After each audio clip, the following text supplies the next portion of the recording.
What we're talking about here when our fundamentals thing, you know, fundamentals basically, the way we teach it here, it carries you from the front of the car to the back. We're using Haldeman's textbook, and it was kind of funny. One time I was up at the KC Vision, and I was over there. We were getting ready to go to one of these little oscilloscope classes over there, and there was the two instructors I was talking to were automotive instructors from somewhere else. And hey guys, listen to me. And they says this guy went walking by, and I said, hey Jim, and he goes, hey man.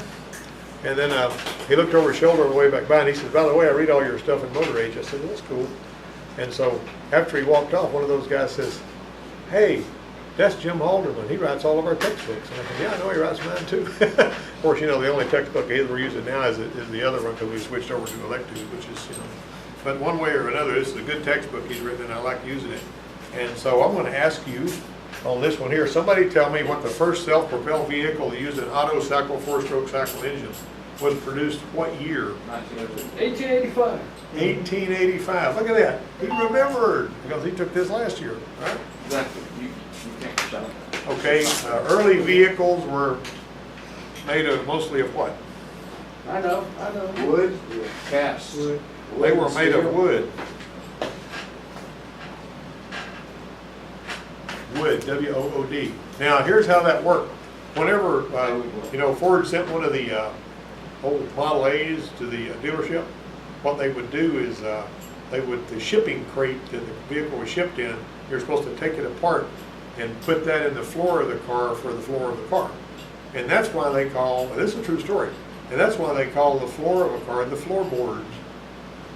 Because they used the crate that the car was shipped in, you know, to do that. I know they used to carry around like 10 different sets of tires. Yeah. And Henry Ford said you could get his cars in any color you wanted as long as it was black. Anything that ought to be painted any color. Which component is not a part of the chassis system? Electrical system is not a part of the chassis system. Okay, what regulates the temperature of the coolant in the engine? This is not complicated. How does the thermostat work? It opens when it gets too hot. What makes it hot? What makes it open?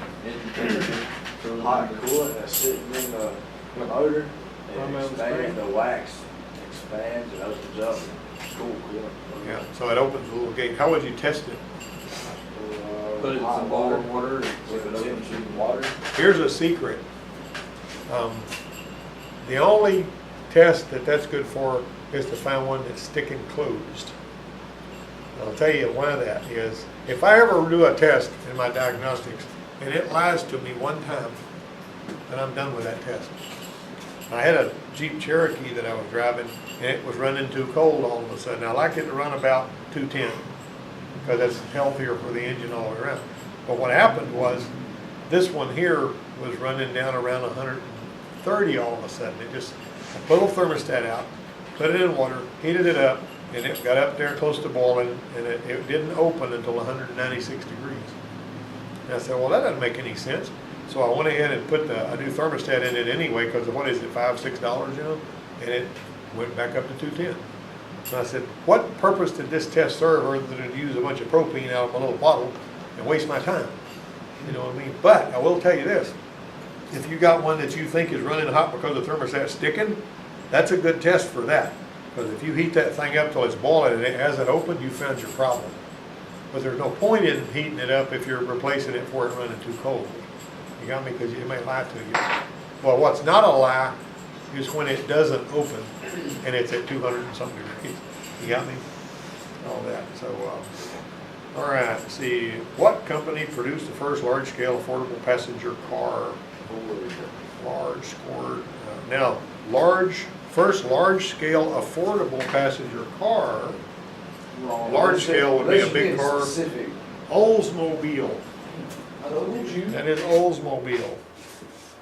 Okay. That was a Now there was a guy, and John's here. You might even know this. There was a guy that came from Germany named John Buick. Is Buick a German name? Not really. But anyway, he came from Germany. His name was John Buick, and he had a way of making porcelain stick to cast iron, and it made bathtubs, you know? And he was the one, from what I understand, that the Buick car was made out of. Of course, we might think that the old Buicks look like bathtubs, you know? But anyway, that was, he came, no, but David Buick, he came over there. I read that somewhere a long time ago, I thought it was interesting. And I guess they named the Buick car after him. Which cars are no longer manufactured in the United States that used to be? And I'm not talking about just built here, but they're gone. Motors. American Motors. American Motors DeLorean motor. technically is one. What else? Give me another one. DeLorean. DeLorean, but they're coming back. So you DeLorean's talking about coming back. manufactured? Huh? You talking about manufactured, like put together? Yeah, I'm talking about that you can't buy a new one anymore.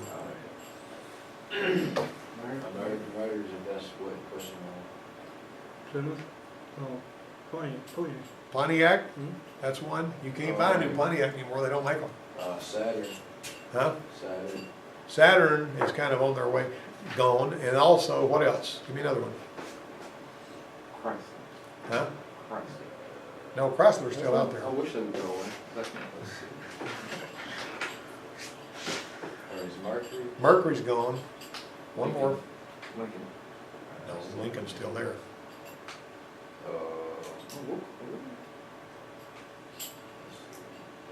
Oldsmobile. That's not on Yeah. the. We have two in our fleet of trainer cars that are no longer Mercury and the little Plymouth Neon. Plymouth has been gone since '95. And my son Matt had a guy that had just bought a brand new Oldsmobile, well, not a brand new, but he bought a used Oldsmobile Alero. And Matt told him they don't make Oldsmobiles anymore. And I said, yeah, they do. And he said, no, they don't. So he called me on the phone. I said, no, the last one that rolled off the assembly line was a Alero in 2004, I think. You know, but anyway, they've actually trimming that down. But anyway, what was the first U.S. manufacturer to produce four-wheel anti-lock brakes on their cars? I'm gonna say Lincoln. That was Lincoln. Lincoln. And Lincoln was not always with Ford. Henry Ford bought Lincoln. Yeah, but they've always been like luxury though. What year was that? And all that. Okay, sir? What year was that? It was early, like in the 1920s, I think. I don't remember exactly what year it was, but I do know that Henry Ford was so impressed with Lincoln's product that he bought the Lincoln.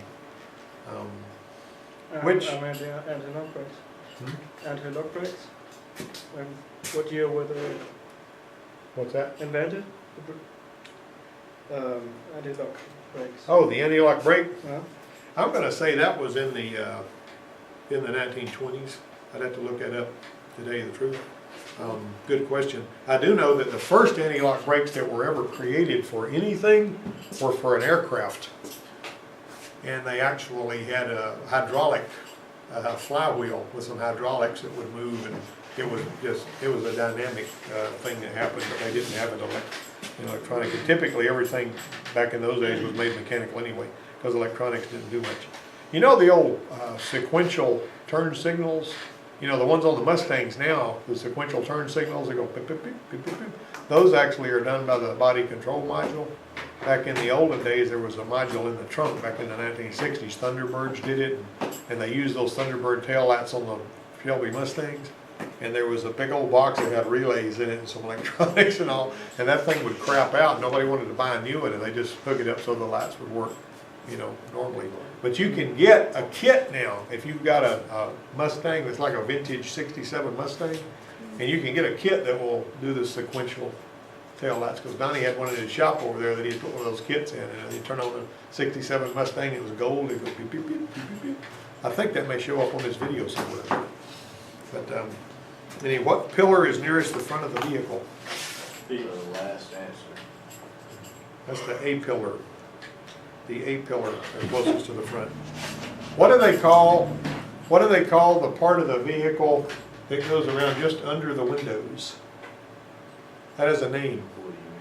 Yeah, in other words, the top of the car body where the windows start. There's a name for that.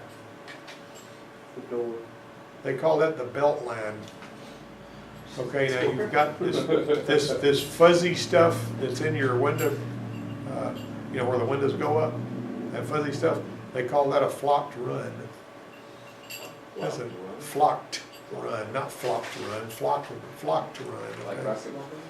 So that's what they call that. Okay, technician A says full frame vehicles combine the body of the vehicle with a frame structure. Technician B says that unibody vehicles combine the body of the vehicle with a frame structure. Which technician is correct? The Unibody. Unibody vehicles, do they combine the body of the vehicle with a frame structure? Now, how is a pickup made? Do you remember? Cab, it's got a cab on the frame. It's got a frame that looks like a ladder, right? And then you got your engine and sitting in a cradle on them ladder, and then you got the differential in the back. And then you got these little tabs that are sticking out, and the body sits down on there on some rubber mounts. That's a full frame. Now, some of them have got a half frame where they've got, like a piece of that. But most of the ones that we see nowadays, like if it's not a Crown Victoria or a pickup or an SUV or something, it's typically going to be a unibody construction. And I think Chrysler started that first, if I'm not mistaken. I remember there was a lot of talk about it. And so the frame of the body is actually made. Have anybody ever been to the plant where they make the Hyundai Sonata? You know how they take that thing and they stamp all those metal parts out, and they put it over here, and they got 1,900 spot welds that puts that thing together. And then they put it in this big old vat of stuff that coats it with rust, and they roll that thing 360 degrees over and over and over until all the bubbles are gone. And then they bring it out and all that drains off. And in the paint booth over there, the people that go into the paint booth are dressed like they're going into outer space or something, because they got their hair all covered up, and they have to go through here, and it has to wash all of the dust and everything off of their feet and dry them. And if you show up late for work, you don't get to work, because they won't open the paint booth after they're in there painting. What I seen, there was different in the body of the car and a big old tub of paint. Yeah, a big vat, but that was I actually, wasn't painting it, that was just. no, that was just rust protection Yeah. is what that was. And all of that, but anyway, that metal's thinner than a dime. We've been up to that assembly plant a bunch of times. You know how you say the name of that car? Sunday, Monday, Hyundai. Just like Sunday and Monday, you say Hyundai. That's the way that they want you to say it. All right, so, okay, let me see here. So number 8 is B. If you put anything else down besides that, slap yourself. In what year was the automatic transmission introduced in passenger vehicles? This sounds like a trivia question. I would say either 40 or 52. 1920. 1940 was whenever they came out with the automatic transmission. And nowadays, the manual transmission is going away, even in big trucks. I know, and it's aggravating. Except in high performance cars. It's still- Yeah, yeah, because high performance cars usually have high performance drivers. Right? I can't get a manual transmission for a pickup truck anymore. Yeah. Well, you mean when you buy a pickup, you can't get a manual transmission? Yeah, that's right. I mean, you can't get one in nothing. But they do have transmissions that have the manual type innards, but they're shifted electronically. The forks are driven and all that. And they got 2 clutches, they got 2 input shafts, 1 input shaft inside another input shaft, and they synchronize when they shift and all that kind of stuff. What component is the technician holding in this picture? Duh. Anybody that know that in alternator? I was watching, you ever see Tim Allen on Last Man Standing? That's funny as all get out. And that middle daughter of his, somebody said something, he said something to her, and she said, oh, always hating on the pretty girl. You other two don't know how good you got it.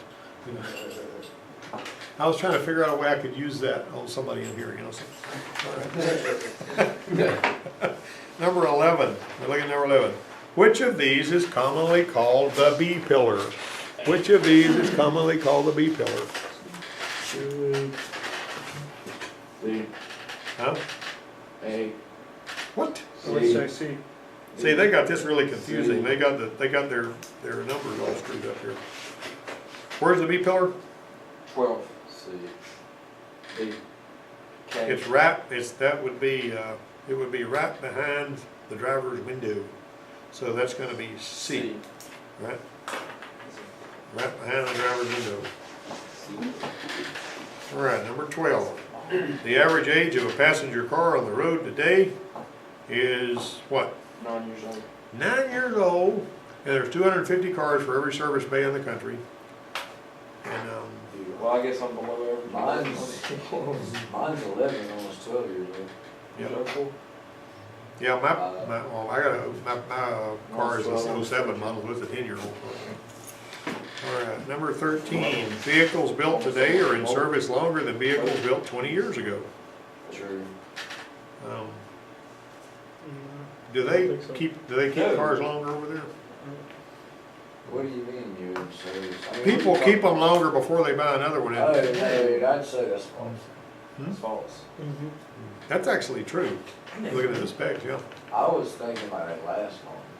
Well, they do last longer. I will tell you, one of the reasons they do that is because new cars cost so much. I was looking over there, I drove by the Ford place and it said, used Explorer starting at 29,000. Dang. Think about that, you know what I mean? What more are you buying? 5 of them? And, I mean, they've just gone up so high. Yeah, about 30 something. A resume should be, wait a minute, excuse me. Independent service facilities often provide in-service training for their technicians. Well, no, independent, That's typically false, you know. I get really good training at KC Vision up in Kansas, and it works really well up there. And that's one of the things that gets me, you know, there's a, as far as, if you go to KC Vision over there, you will see thousands of mechanics and shop owners up there.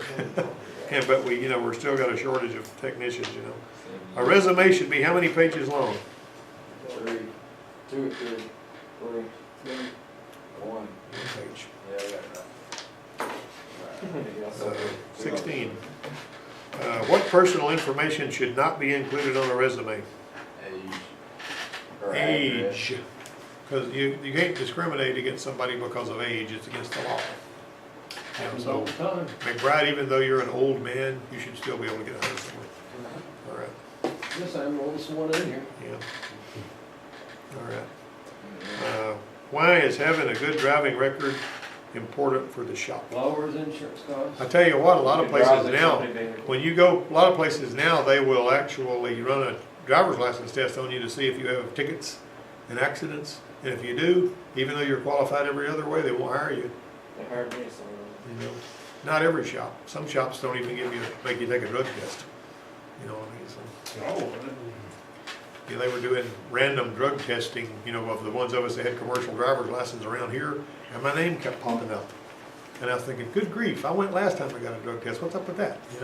You know, you got to pull it, punch out, go over there, wait around, and do the drug test thing and all that kind of junk. And I mean, you know, like I'm going to do, you know, I have not done no drug. Not ever. About 2 hours. All right. During an interview, try to do what? Wait, so what was the answer? Was it? Lowers insurance costs. Or allows you to use company to do. Which one is it? Yeah, it's A. 17 is A. 18, during an interview, what you're supposed to do? State your willingness to work. All of it. All of these, you're supposed to state your willingness to work, show enthusiasm, explain your work experience. I wouldn't finish. Remember, yeah, you were, yeah, what you said, you know. But over here, there was a guy that I sent to, and I've told you this before, there's a guy, I think I have, I mean I have, that I went and sent to work over there at a dealership in Dothan, and the first thing the service manager did was he slid a wiring schematic across the table and says, you know, this component's not working, tell me where you would start. And if that guy didn't answer the question right, he was gonna, you know, walk. And he answered it right, but it was, you know, to have them ask you a question like that, you know. All right, number 19. Oh, and also, just like I was saying before, if you're going to a job interview, don't take your girlfriend, don't take your buddy, and make sure that you dress well. You know, I mean, every time I ever went to a job interview, I had my shirt tail in, you know. If I had credentials, I would wear those. When I came to apply over here at the college, after I sent my application and they called me over here for an interview, I showed up wearing my uniform with all of my stuff on it. You know, which is, if you're going to teach automotive, they need to know what your credentials are. A beginning service technician earns $400 a week. How much should the technician spend on a vehicle payment? $400. Not any more than $400 a month. For my purposes, I despise car payments, and whenever, you know, before got married to my present wife, you know, who has different ideas about this than me, I would buy junk cars and fix them up and drive them. And I was driving an '83 diesel Rabbit whenever we met. And it got 55 miles to the gallon, you know. Volkswagen Rabbits, Huh? Volkswagen Rabbit. Yeah, I was driving Yeah, I an had 83. one, Yeah, that's good stuff. had a good dune buggy. And also, on a Volkswagen diesel Rabbit, I went down to Volkswagen school, and the guy says, look, we teach Audi technicians about this, so I'm gonna tell you guys, and he told us how to set the valves, and he told us how to, you know, jimmy the injector pump a little bit, and he says that you'll have a lot more power. And at the time, I was driving a gray 78 Volkswagen Rabbit that I had bought for $175, and I put a camshaft in it. And that thing, I set that thing up like he said, and boy, would it scream. I mean, for a diesel, that thing would just book it, man. And I got pulled over one night down in Clayhatchee, and the guy said, I don't know how fast you were going, but I had my Mustang sitting on 130, and I wasn't gaining on you too quick. I said, hey man, I'm driving a diesel Rabbit, okay? You think I'm outrunning a Mustang on a diesel Rabbit? That thing was a book, boy. But anyway, so of course I wasn't going as fast as he claimed I was either, you know. I mean, I really wasn't. I mean, I was going faster than I should, but I wasn't going 150 miles an hour or nothing. I don't know, Rabbit. A successful automotive technician possesses soft skills such as effective communication. Soft skills are really important. If you don't have anything except hard skills, then you're probably not trouble. 85% of the people that fail in their career fail because they can't get along with people. You got that? That's how come you can't keep up with your Mark 100 on an hour. Take those things that you just filled out and put them in you're already marked, your little bin out there is already marked with your name outside the office out there. It's already marked.